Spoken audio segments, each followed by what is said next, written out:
Welcome to the Prime Property Finance Podcast with Gareth Morgan and Mark Watts. This unique podcast will dive deep into all areas of property investing finance, going behind the scenes with property professionals, investors and clients. Between us, we have 35 plus years experience in property finance. The podcast has been launched to share knowledge, mindset requirements and experiences of successful investors and professionals. We aim to simplify many of the complicated areas of finance and investing and provide valuable and easy to implement tips. Keep an eye out for our new longer episodes every Tuesday and our shorter ones every Friday. Hello and welcome to this week's episode of the Prime Property Finance Podcast. My name is Mark, and in today's episode we're going to talk about actually getting started on property. So what am I talking about here? I want to go right back to the very, very beginning. So this isn't a case of doing the analytics on a deal sourcing, packaging deals, all of that sort of stuff. This is the very first step and the mental shift or the mindset shift that nobody really talks about, where it's actually taking action in the first instance. So most people don't fail in property because they picked the wrong strategy. They fail because they never actually start. So we see people in endless learning cycles, watching tons of videos, saving posts, listening to podcasts such as this. We're coming up to our 100th episode, so you may have listened to them all, and eager to learn and just try and get as much information as is possible.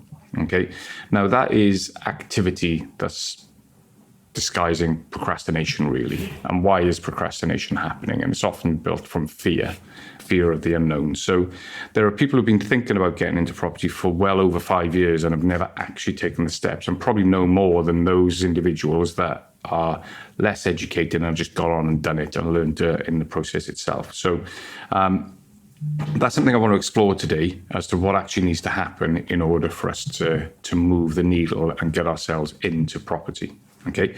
Now, I'm in the process of writing a book. I have been for a little while. It's called The Change Equation. And it just struck me that there's elements in there, change, it's all about change. There's elements in there which we can actually bring into this conversation around the mindset needed and the shift in order to get us to actually moving forward with whatever it is that we want to do. So as I say, this episode isn't about finding deals or analysing spreadsheets. It's about what actually needs to happen mentally before any of that actually begins. Okay. Now, the change equation is something that I came upon a couple of years back, go through a period of change myself, and was just reflecting and analysing it, and just wanted to understand why some change sticks and why some change doesn't. And I just came up with a really simple equation, which is goal over time equals effort. I've done it in the form of an equation because all of those three component parts can be shifted in the form of an algebraic equation, and that will very easily articulate what's required in terms of change. Okay, so the bigger the goal, the less the amount of time, the more effort. The smaller the goal, the more time, the less effort, and so on and so forth, as you can see. Okay, so it's super, super simple in its concept, but plenty to talk around on this. So, if your objective here is that you want to be, you want to have 200 properties in a portfolio and you want to get that done in 5 years, then clearly the amount of effort that's required to get you there is going to be substantially greater than if you want 3 or 4 properties and you're prepared to do that over 5 years, etc., etc. Okay, so you kind of get the point that we're trying to make here. So a lot of people seem to think that property is primarily a finance issue, and it actually isn't. I'm sure if you're doing your research around property at the moment, you will see that there are many ways that you can get involved in property, even if you don't have the capital resources that you perceive you need to have. There are many strategies out there that need to have a far lower entry point as far as money is concerned. Are there many that are absolutely fee-free? I say fee-free, don't require any cash, then very, very few. But there are certainly strategies out there that require very little money to get you started. You just need some ingenuity, some motivation to get going, and the right connections to do that. Okay, so most people already know enough to get started. As I say, this is analysis paralysis. This is often fear that is stopping people from stepping forward. Okay, so you already know the property exists. You already know that investors can make money in property. You already probably understand the buy-to-let basics. You already know that mortgages exist, and you already know that you can add value to a property just by refurbing it. Okay. The real issue here is the fear of mistakes, the fear of losing money, fear of potentially looking stupid amongst your peers, the fear of uncertainty, the fear of changing your identity even. Okay. So shifting from a person who doesn't do property to a person who does property. Okay. People think they need more information, where in fact, what you usually need is just action and movement. So what are we looking at here? What is the mindset shift that ultimately needs to happen? Now, in terms of making decisions, yes, you're going to educate yourself and you are going to look into that in more detail. However, what we often find is that people will move away from pain more readily than they will move towards joy. Okay, so very often, this is the reason you're possibly looking at this, is there's been an accumulation over time, and you find yourself in a scenario where you want to do something different, and you understand that the current path you're on is not going to get you to the objective that you want to achieve, and therefore you need to change. You need to change something. So what is that? So understanding what the end goal is, or where you want to be, is a fundamental thing that we talk about and it's a theme through all of our podcasts. So starting with the end in mind, what is it that you actually want to do and what are you trying to achieve? Is that financial freedom, inverted commas? Is that I want to be able to retire earlier than if I were to stay in my 9 to 5? Is that I want flexibility in my lifestyle? That means that my time is my own. We all know that time is a commodity and we exchange that for an hourly rate and so on. Are you trying to get out of that cycle? Are you looking to just grow capital wealth that you can hand on to your children because your income is strong and it's coming from other sources? There is a multitude of reasons as to why people do what they do in terms of property.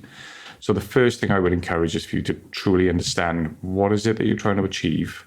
Okay, now that goal can change, absolutely can. As you go on your path, you may decide, actually, that's not quite for me and so on and so forth, but you need a direction and you need a goal to go with. Then you want to understand what is the time frame. So what time frame am I putting on this? Am I somebody who's in my mid-20s that wants to be able to retire by the time I'm 40 and, I want an income of 30, 40, 50,000 pounds a year? Okay. Clearly, that person has got time on their side, and the amount of effort that is required is significantly reduced. You can probably chip away at that over the next 15 years or so and do very, very well as long as you work towards the ambition and the goal. The issue that you may find here, actually, and this is what we see a lot of, is you have time on your side, but time is also your enemy because the abundance or the perception of the abundance of time means that you go, I'll sort that out tomorrow. You'll be surprised when time is not on your side, how much all of a sudden things become pretty urgent and you can move the needle a lot quicker. People massively overestimate what they can deliver in a year, massively underestimate what they can deliver in 5 years. Okay, so again, just bear that in mind. Time can be a gift and a curse because it can mean that you end up wasting it if you've got too much of it. So looking at that. Now, the third component, as we mentioned, is the effort. So how much effort is going to be needed given the time and the goal that's ahead of you? Okay. And are you prepared to put that level of effort in is the question. And that is where the mindset shift changes. Okay. So things like creating your logo for your company, setting up your SPV, getting all your tax advice, doing all your research on mortgages, watching all the videos on YouTube about different strategies and so on and so forth. As I say, that is procrastination disguised as activity a lot of the time. Okay. None of that is fundamental to actually doing a deal and getting out there and speaking to people and starting to build the connections and network and so on and so forth. Okay. So are you prepared to do the effort that's required given the objective and the time that is available to you? That is a question I think many people struggle with, and they underestimate the consistency that's required over time to deliver on the goal they wish to deliver. Okay, consistency over intensity will win every time. So this isn't about going 100 miles an hour at it when you're super motivated, you've got this idea, you're going 100 miles an hour, that will quickly wane and it will run out. And then all of a sudden things will creep in and go, I'll give that networking meeting a miss tomorrow because yeah, this isn't happening or that's happening, and that will slowly fade. So you need to put in place steps that enable you to be as consistent as you possibly can. Okay, and that is planning and setting objectives probably for you as an individual. So a list of tasks that you need to achieve on a per week basis. And some of these may be recurring every week. So they may be the weekly check-in phone call. They may be sitting on, dedicating time to sitting on websites which list properties. This may be dedicated time to sending emails to solicitors or whatever it may be for the context. So you make your task list and you dedicate the time to it. Little and often, and the compounded effect of smaller activity over time will far outweigh the sprint that you have at the beginning versus what you need to do over the longer term.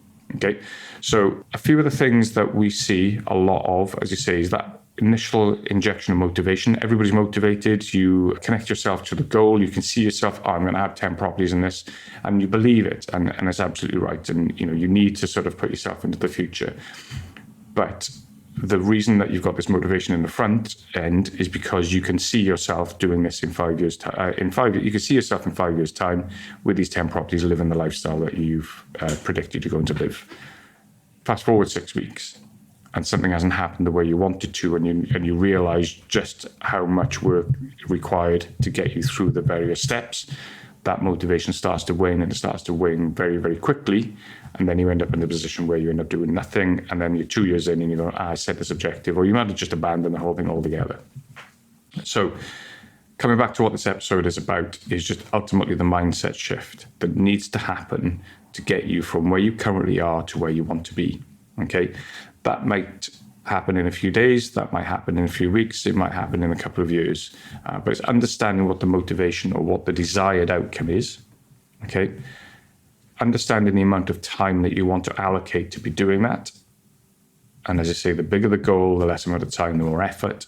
The smaller the goal, the more time, the less the effort, and so on. So it's truly understanding the effort that needs to go into getting you from A to B. Okay. So what is this episode about? This episode is about getting you started, getting you from the start line and actually putting one foot in front of the other rather than concentrating on running a marathon. Just concentrate on 1 step, 2 step, 3 step, 4 step. Consistency over time will outbeat a sprint, absolutely, rather than just going at it for the next 6 weeks and then falling off, because motivation will disappear. You need to be disciplined, and you need to set out the objectives and treat it as your objective and chalk off the various things as you go along. Okay, so why do people fail in property? Invariably, it's because they never ever start. And if you're that person that's sitting there thinking, I want to get in, I don't know how to get into, then absolutely, start to look at the networking meetings, but make sure that you understand the effort and the goal and pin yourself to the goal and what that motivation is going to be. And hopefully that will then be the stay. And when things do get tough, you can then remember why and what you're trying to achieve and why you're trying to achieve it. Try and pin it to something emotional rather than just a financial gain. What does that financial gain actually open or unlock for you? It builds a better life for my children. It means that I can spend more time with my children. It means that I can go on and do this. I can travel the world. I can, whatever that may be. Don't just put it to, I want to earn this amount of money. Put it back to actually, what does that money do for me? And what does that actually unlock, and what's the emotional piece that I can tie to? Okay, great. I hope you found that episode useful in terms of the mindset shift that needs to happen in order to get started in property. As I say, avoid procrastination, set yourself a plan, understand the effort that needs to be there, but primarily set yourself the goal and make sure the goal is attached to something that is meaningful to you, not just about the money itself. So hope you found that useful. And if you've got any questions, you know where we are. Please get in touch, and I will see you in the next episode. Thanks very much. Take care, guys. Thank you so much for listening to our podcast. We hope you have learned something and have some tips to take away. We'd be very grateful if you enjoyed the show. You could give us a review and share with anyone that you know that may be interested. And of course, subscribe to the show so you can get notified when a new episode is released. If you'd like us to answer any questions or go deeper on a specific topic, please drop us a message at primeproperty.finance. See you on the next episode.